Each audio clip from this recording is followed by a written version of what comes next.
you guys. Hey, you guys. Hey, you guys. Y'all know what this sign means. Scott, do you know what this sign means?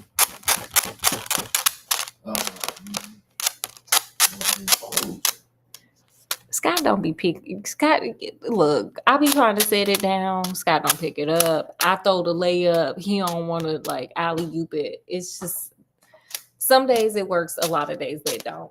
This sign means we are open for some Sherlockness. Scott, I only use this sign for Sherlock now. You ain't noticed? I guess I didn't. I thought it was disclosed when it wasn't Sherlock. But I don't show the sign. I show the book. Okay. I'm changing it up. All right.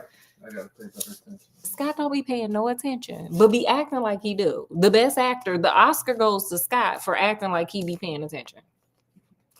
Okay, and of course we got our cute little Sherlock, bookmark that looks like a book. It literally it like feels like a book. It's like leather bound. I love it. Best gift Scott has ever given me. Well, no, the taser. The taser is the best gift Scott has ever given me.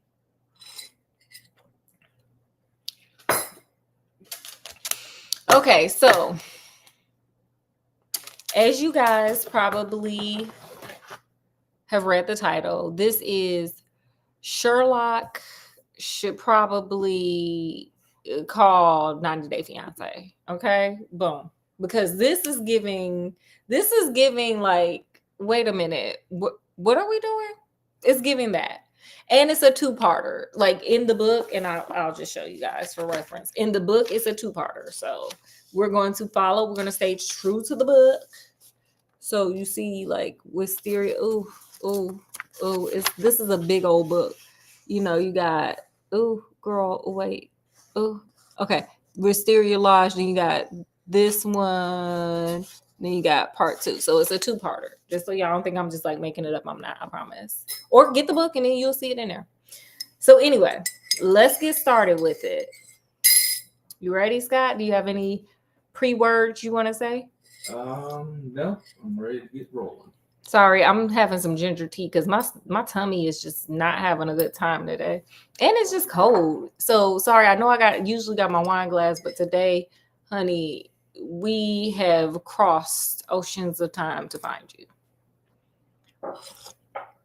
Just like 90 Day Fiance. So anyway, Scott, the word grotesque. What does that make you think of? Something like a horror movie. Mm-hmm. It makes me think of the Event Horizon. I just made him look at a clip of that. That movie is. If y'all have never seen Event Horizon, it's a movie from 1997 with Lawrence Fishburne, and you want a good Halloween movie, go on down over there, baby. That movie crazy. It started off kind of wild. And it is indeed grotesque.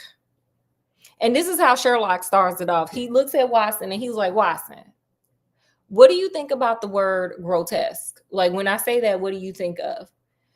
And, Watson's like, oh, I think of like ponds and rivers and sheep. Like he was way off. Like I was like, rivers and sheep. Well, he wasn't that off. Wait, I'll just read it, Scott. You don't want me to like win here. I wasn't going to win it or read it, but I'm going to do it now. I suppose, Watson, we must look upon you as a man of letters, said he. How would you define the word grotesque? Strange, remarkable, I suggested. And so, Sherlock is like, do better. He was like, the Red-Headed Lodge, that was grotesque. I think he named a couple of other cases where people were trying to like unalive people and so on and so forth. And he was like, that's kind of what I would say is grotesque, but since, sir, clearly you need to just not quit your day job. So he asked about grotesque because there's a letter. And the letter basically is saying like, hey, Mr. Holmes, I have just experienced the most grotesque thing. Can I come by? Can I swing by? And so Watson's like, man, that's crazy that he used that word. So like, what did you say? And Sherlock is like, sir, We ain't had no cases. We've been bored. I'm bored. Oh, this is where I think I started to name this something different. I started to name this Sherlock got some ADHD. And I might rechange this thing, or I might keep the 90-day fiance. I don't know. So wait, let me find the part where it's like, sir, you need some Adderall.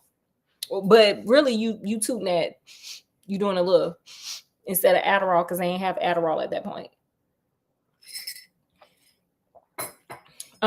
Wait, where is it?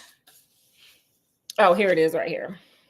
My dear Watson, you know how bored I've been since we locked up Colonel Carruthers, period. Put him in jail, honey. My mind is like a racing engine, tearing itself to pieces because it cannot connect with the work for which it was built. Life is commonplace. The papers are sterile. Audacity and romance seem to have passed forever from the criminal world. Can you ask me then whether I would ready to look into any new problems, however trivial and it may prove? That man said, I'm bored as hell. I'm about to start sniffing some white girl again. I need something to do. So, of course, I told that man to get here as soon as possible. Beam him up, Scotty. Get on it, Scott. Right. So, like, not that long later, there's a knock on the door. And in comes, wait, let me get my notes. Let me clear my throat. Let me get my notes. In comes John Scott Eccles, but he likes to be called Scott, and I'm not kidding it. I'm not kidding. He likes to go by that middle name there. It just happens to be Scott's name. So in comes John Scott Eccles. Scott Eccles is what he likes to be called. And he's like, oh my God, the craziest stuff happened to me. But the rent is paid up, so I don't even know why this didn't happen to me. This is crazy. This is insane. This is why we can't rise as a people. And so Sherlock is like, sir, I don't even know what the hell you talking about. You be acting like Watson when you stressed out. You need to get it together, okay? Because I'm a detective, not a mind reader, baby. I'm not Miss Cleo. I am a detective, though. You need to start it from the top, baby. Start it from the beginning. And all of a sudden, there's another knock on the door. Scott, who do you think it is? I don't know. It's Inspector Baines and Inspector Gregson. Well, I don't know who they are. Don't worry about it. I'm going to tell you. The inspectors. Yeah, it was. Yeah. They always at Sherlock House. Like, it's a revolving door for them. So they come in and they like, hey, we know you, Scott Eccles. We know it's you, Scott Eccles. We are here to come and get a report from you. This is why you don't want to be in places. Again, here's a lesson learned, a quick lesson learned. You don't want to be in the wrong places because what do I always say? I ain't trying to file no police report. I'm not trying to be in no police report. Ain't nobody trying to do that. So if you see danger, get out the way, honey. Don't be a part of it because then you gonna have the police. You don't want that.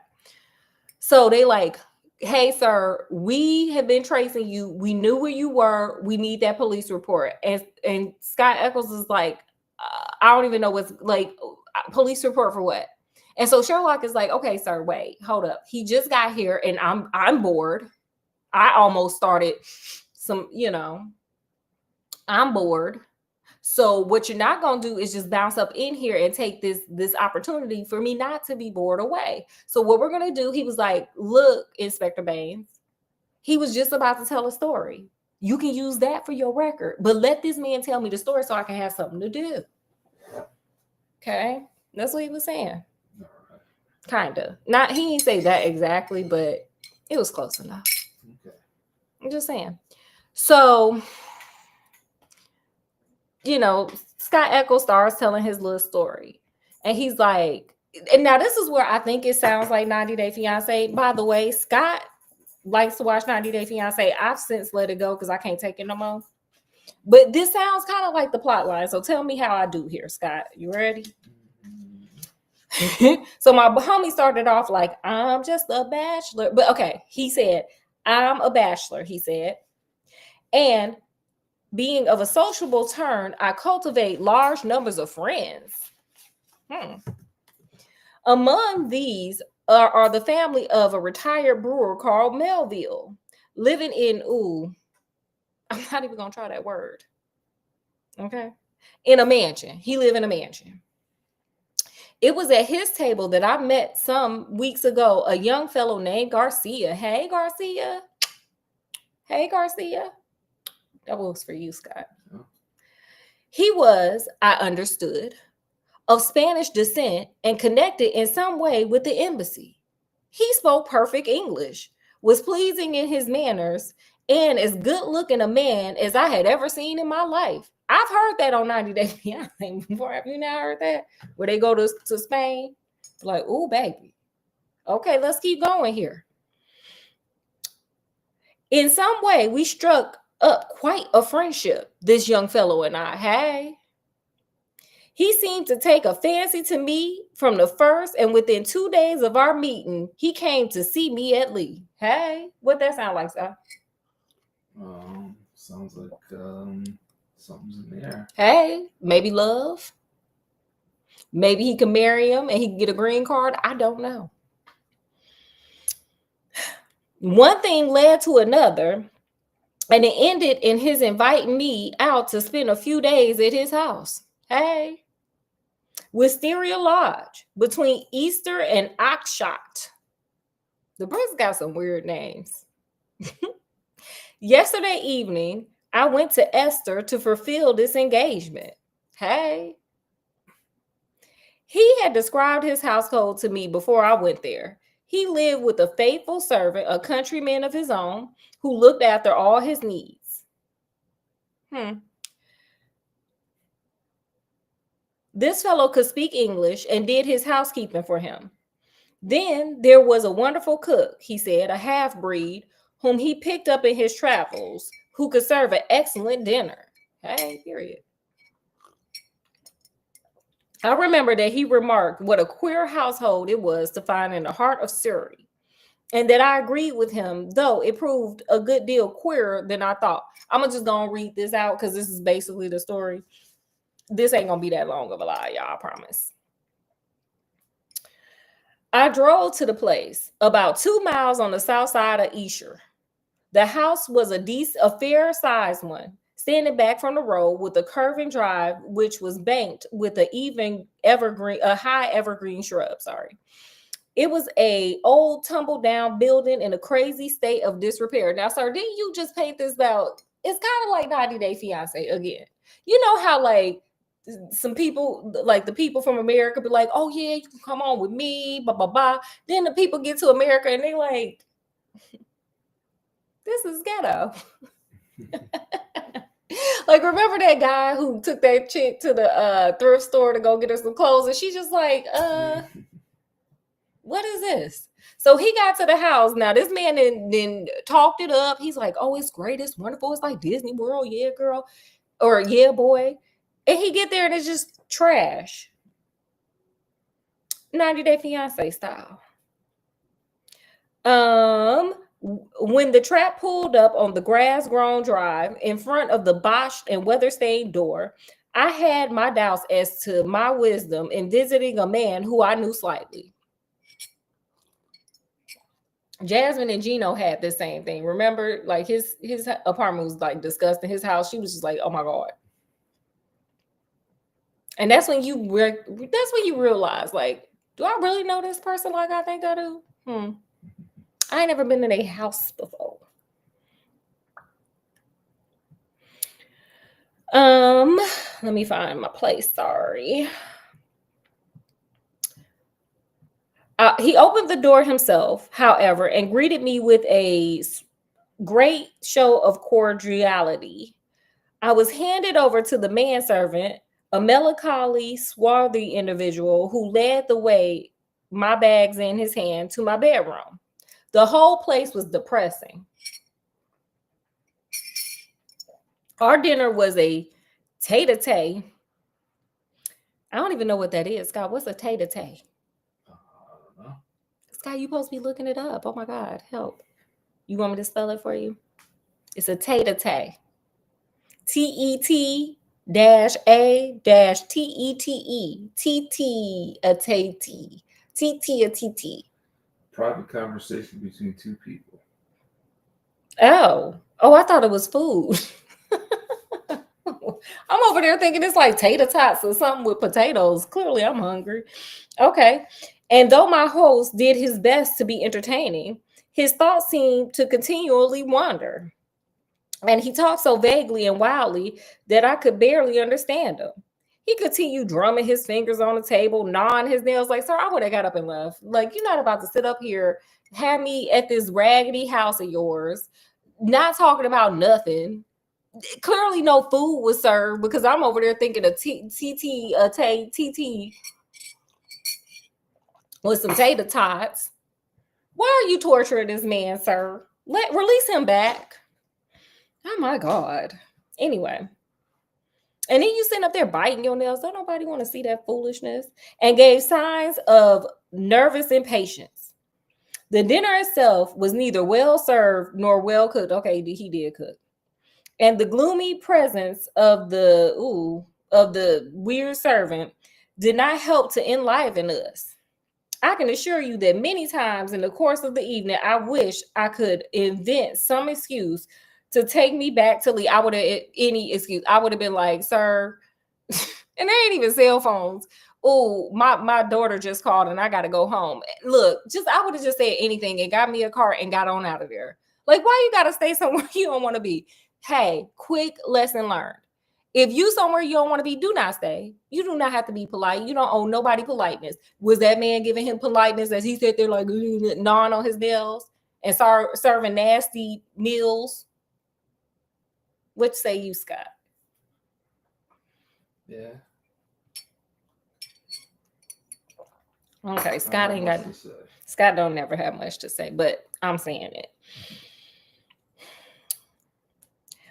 One thing comes back to my memory, which may have bearing upon the business that you two gentlemen are investigating. I thought nothing of it at the time. Near the end of dinner, a note was handed in by the servant. Now, y'all remember this. I noticed that after my host had read it, he seemed to be more distant and strange than before. Sir, is your significant other coming home? And you got me over here? What is this note, sir? Is my question that I would have asked. Like, do you have some other business? Like, that would have probably been my excuse to leave. It seems like you busy, so let me get on out of here. Period. He gave up all pretenses at conversation, great, and sat smoking endless cigarettes. He like that dude with the yellow mouth and the yellow fingers. Remember, he was like, I smoke 1,000 cigarettes every 2 weeks. Like, you still here? You still living? Wow. Lost in his own thoughts, but he made no remark as to the contents. About 11, I was glad to go to bed, period. I would have probably just crawled up. I would have been like, let me go to sleep, honey. The quicker I can wake up the next day and get the hell out of here, the better. Sometime later, Garcia looked in at my door, and the room was dark at the time, and asked me if I rung. Sir, you know I ain't ring.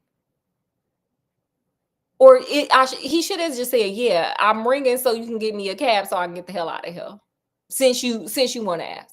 That's what I would have said. But, he want to be polite. I said I had not. He apologized for having disturbed me so late, saying that it was nearly 1 o'clock. Why the hell do I need to know? I don't care.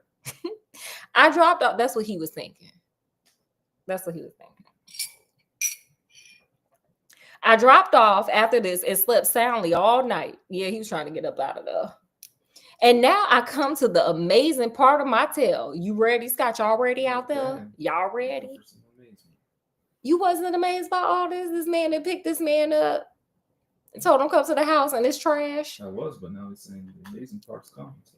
Oh, well, yeah. When I woke, it was broad daylight. I glanced at my watch and the time was nearly 9. I had particularly asked to be called at 8. He wanted to get the hell out of there. So I was very much astonished at this forgetfulness. I sprang up and rang for the servant. There was no response. I rang again and again, and the same result. Then it came to me, or no, then I came to the conclusion that the bell was out of order. Oh, I lost my place just that quick. Oh, I huddled on my clothes and hurried downstairs in an exceedingly bad temper to order some hot water. So you could have got that your damn self. You're being lazy. That's what got you there in the first place. You can imagine my surprise when I found that there was no one there. Did you get ghosted on your 90-day fiance excursion, sir?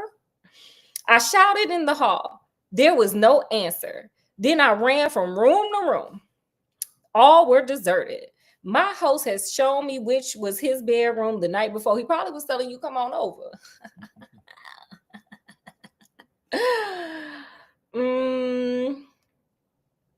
So I knocked on the door. No reply. He ghosted you because you didn't come to that room last night. He was coming in there like, oh, did you ring?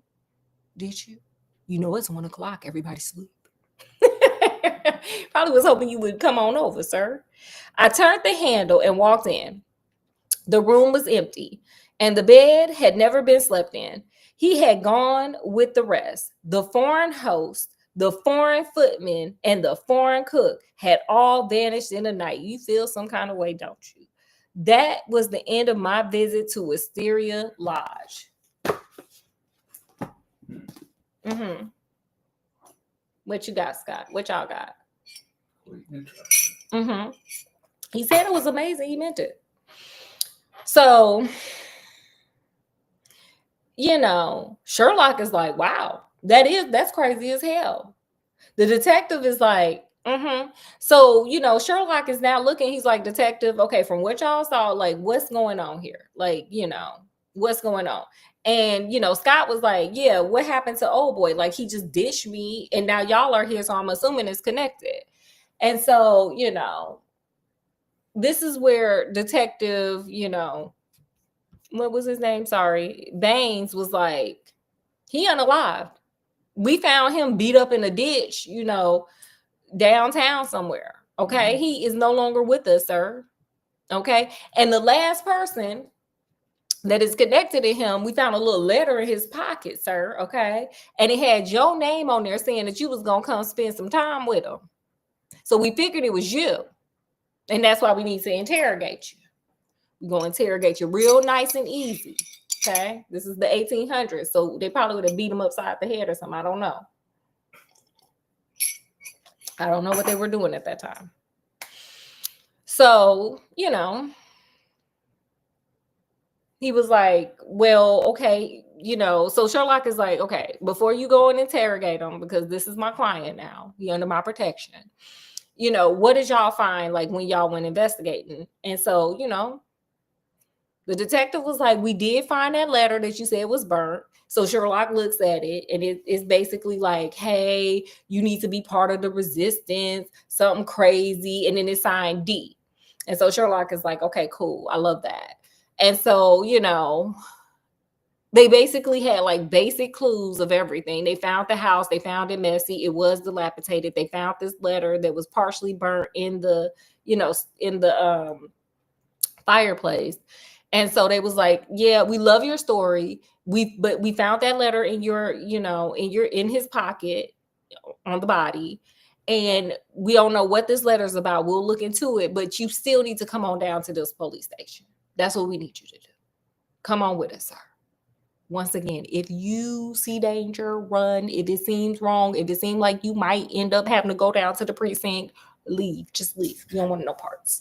So the homie was like, Sherlock, help me. Oh my God, please stay on the case for me. And Sherlock like, sir, I ain't got nothing else to do. I was about to become a drug addict again.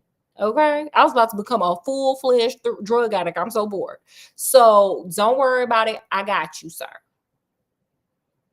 And so Sherlock is like, okay, Watson, like I be doing Scott. Okay, Watson, what did you think about the letter? And so Watson's like, well, this was a Spanish guy. So, D, you got Deanna. I think that's a Spanish name. It's common. It wasn't Deanna. I don't remember the name. I'm not getting that book because Scott looked like he ready to eat. He was like, Deanna's Delilah. That's a common Spanish name. So it was her. It was like his Spanish girlfriend writing them. And Sherlock was like, this is why I'm me and you. Because no, Watson, if he had a Spanish girlfriend, she would write him in Spanish, not English. This man in with a bunch of English people. And he was like, what we're going to do is, because we're on the case. We're going to go to Wisteria Lodge. The inspector already know that we on the case. His client or my client asked me to do it. So he already know what time it is with me. We're going to go on up there to Wisteria Lodge. And we got to do some investigating, y'all. Period. Yeah. So where it ends is Sherlock, Watson, of course, us always, head on out. They get to their room and they're getting ready to go over to Wisteria Lodge the next day. Period. He was there. Clean cut. Okay. It's a good stopping point. It's logical. Mm-hmm. I like what Sir Arthur Conan Doyle was doing. Now, of course, there's always a clean cut. Scott, think about your lessons learned. Y'all think about your lessons learned. I got to go get our Scooby snacks. Okay. What do you want for your Scooby snacks? Surprise me. Scott, you say that every time. Well, I don't know what's there. Scott, just use your imagination. Okay, that'll help. Okay, I got it. What are gonna have? Okay, don't stop me looking at my back cabinet. It looks terrible. Okay, Scooby snack of the day, y'all, is fried crab flavor Lay's. Look at that. Ooh, yummy, yummy, yumma. It's like Maryland, but Korean, I think. Oh, Chinese, I know now. Okay. Did you figure out your lesson learned? What do you get from this? Yeah, lesson learned is next time you do live and check the goodie bag first to see what's in there. I don't know that is a lesson that you can learn.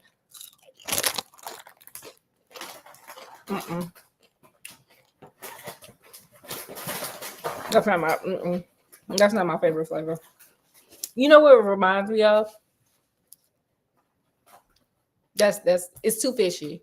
It's like too fishy for my taste. But if you like fishy food, like very fishy, Scott over there tearing them up. If you like super fishy food, get that. But you know what it reminds me of? When I was a little girl, we had like a big old fish tank with all these fish. And there were fish flakes. My dad would like pour the fish flakes in there.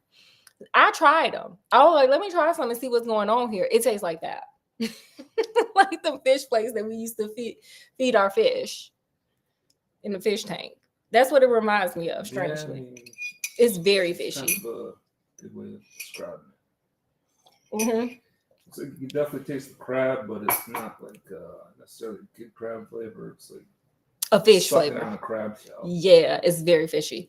But if you love a good fishy flavor, honey, I know it ain't showing up good. Go on down to the Asian store and get you some Lay's fried crab flavor. I just imagine it to taste different, like more like crab. We've had crab and scallops, and that was amazing. This is too fishy for my taste. It reminds me of my childhood of eating fish flakes. Okay, did you have any other lessons learned? You guys get in the comments, put what lessons you learned from the first part of that story. I gave my lessons learned throughout. If it seems like trouble, get the hell out of there so you don't end up in an investigation. Third, you know what? This is the third lesson learned. Y'all trust but verify when y'all be going over to people's house and stuff. Because I feel like this could have been avoided if he had just like been like, oh yeah, I'll come visit you eventually, but like got to know him a little better. Get to know people better before you just be going in their house. Because okay, you don't know till you know. What say you, Scott? Yeah, it's a good lesson. Did you have anything else? No, not at this point. Towards the end of the story. Okay, period. Okay, y'all. Well, I told you it was gonna be kind of short, and it was. So from wherever we are to wherever you are, peace, love, happiness. We'll see you again this week. I don't know when. Okay, we'll see you guys later. Bye bye, y'all.